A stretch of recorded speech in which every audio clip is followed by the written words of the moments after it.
তো এখানে ব্যানারে দেখলাম যে মা রাজরাজেশ্বরী একটা টার্ম ইউজ করা আছে, তো এটার ব্যাপারে যদি একটু বিশ্লেষণ করো। মা রাজরাজেশ্বরী হচ্ছে, আমরা বর্ধমান ডিস্ট্রিক্টে ঘুরতে গেছিলাম পুজোর খোঁজে। সেখানে একটি রাজবাড়িতে আমরা মা রাজরাজেশ্বরী রূপে পূজিত এমনি একটি মূর্তি দেখি। সেখানকার পুরনো ঘরানা, সেখানকার মাতৃরূপকেই আমরা আমাদের এই ছোট্ট প্রাঙ্গণে তুলে ধরার চেষ্টা করছি। সেই জন্যই আমরা নাম দিয়েছি মা রাজরাজেশ্বরী।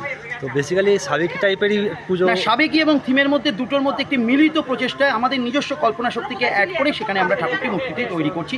ঠিক রাজরাজেশ্বরী যেরকম দেখেছি সেরকম নয়, তার সঙ্গে আমাদের চিন্তাকেও কিছুটা মিলিয়ে আমরা মূর্তিটি তৈরি করছি।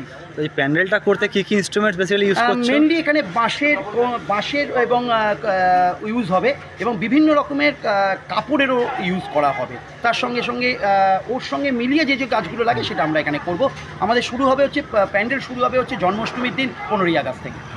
দর্শনার্থীদের জন্য কোনো বার্তা দাও যদি। দর্শনার্থীদের জন্য এটাই বার্তা, যে উৎসাহ নিয়ে, যে উদ্দীপনা নিয়ে আপনারা আমাদের মণ্ডপে আসেন ঠাকুর দেখতে এবং প্যান্ডেল দেখতে, এবছরও সেই উদ্দীপনা নিয়ে আসুন। আপনাদের কথা দিচ্ছি, এবারেও আপনাদের একটা সুন্দর দুর্গাপুজো আমরা উপহার দেবো। অসংখ্য ধন্যবাদ। একটা কথা, ওপেনিং ডেটটা যদি একটু। ওপেনিং ডে হচ্ছে চতুর্থীর দিন। 50 জন প্রতিবন্ধকতার সঙ্গে শিশু এই পুজোর উদ্বোধন করবে।